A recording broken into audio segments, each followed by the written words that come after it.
সংগ্রামী সাথী ও বন্ধুগণ, এটিএনটি মসজিদ এবং মসজিদের ক্ষতিকে কেন্দ্র করে বিগত কয়েক মাসে যা কিছু ঘটেছে এতে বোঝা যায় সেই দূর থেকে কেউ সেগুলো করেনি।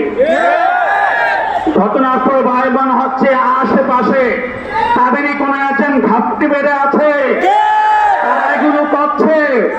আমরা প্রশাসনকে আহ্বান জানাবো, চিরুনি অভিযান চালিয়ে দ্রুততম 24 ঘন্টা সময়ের মধ্যে অবশ্যই গ্রেপ্তার করে দেখাতে হবে।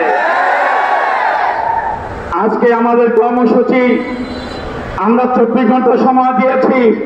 24 ঘন্টার মধ্যে যদি আমরা দৃশ্যমান এই গুমের খুনের কোন অগ্রগতি না দেখি, 24 ঘন্টা করে গোটা টঙ্গীর, গোটা গাজীপুরের সকল রাজনৈতিক, সামাজিক, ধর্মীয় নেতৃবৃন্দকে একত্রিত করে পরামর্শের মাধ্যমে আমরা ধারাবাহিক আন্দোলনের কর্মসূচি ঘোষণা করব। প্রত্যেক মসজিদের মিম্বার থেকে সেই কর্মসূচি ঘোষণা করা হবে। আমি স্পষ্ট বলে দিতে চাই, ইমাম কোন দলের বা প্রার্থীর না, ইমাম সকল দলের, সকল তৌহিদবাদী মুসলমানের।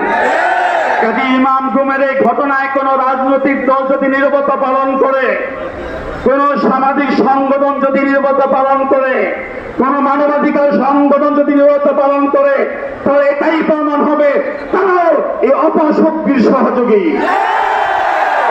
সুতরাং আমি আহ্বান জানাচ্ছি আজকের এই টঙ্গীর সমাবেশ থেকে দেশের সকল রাজনৈতিক দলকে, সামাজিক সংগঠনকে, মানবাধিকার দলকে, এমনকি বাংলাদেশের সনাতনী আমার হিন্দু ভাইদের যত রাজনৈতিক সংগঠন আছে তাদের তরফ থেকে এই অন্যায় প্রতিবাদে মাঠে নামতে হবে। যদি এই কাজটা তারা না করে, তারাও দেশ বিরোধী, দেশের স্বাধীনতা বিরোধী, আলেম ওলামা ইসলাম বিরোধী শক্তি বলে চিহ্নিত হবে। আগামী নির্বাচনে আমরা তার কড়া গন্ডায় হিসাব বুঝিয়ে দেব। মোহতারাম হাজিরিন, আরেকটি বিষয় আমি স্পষ্ট করতে চাই, আমাদের গাজীপুর কালিয়াকৈরে 13 বছরের একটি মাদ্রাসার ছাত্রীকে ধর্ষণ করা হয়েছে দিনের পর দিন। তাকে যে যখন আমরা আন্দোলন করেছি, আমাদের আন্দোলনের চাপে তার ভিকটিমকে, তার অপরাধীকে, ধর্ষকের সহযোগে গ্রেপ্তার করা হয়েছে।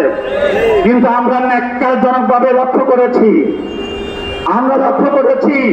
মিডিয়ার মধ্যে ছবি এসেছে, সেই ধর্ষককে যে পুলিশ গ্রেফতার করে নিয়ে যাচ্ছে, পুলিশও হাসাহাসি করছে, সে অপরাধীও হাসাহাসি করছে।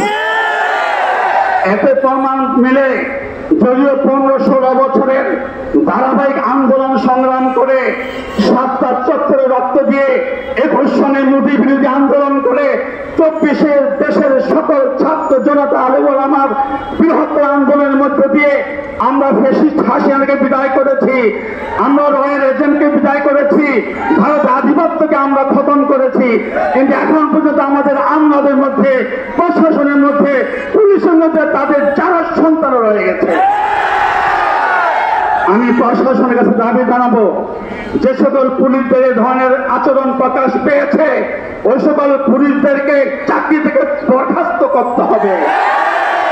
গনিরুজ্জামান এই মামলার যে আয়ু আছে তার থেকেও বিভিন্ন পক্ষপাতমূলক আচরণ আমরা লক্ষ্য করেছি।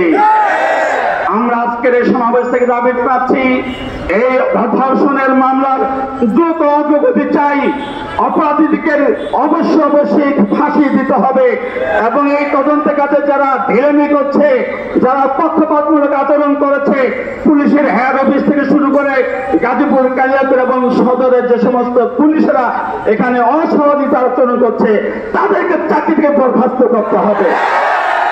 অন্যথায় আমরা যেখানে তাদেরকে পাবো, জনগণ যদি তাদের আইন হাতে তুলে নেয়, আমরা কোনো দায়বদ্ধ থাকবো না।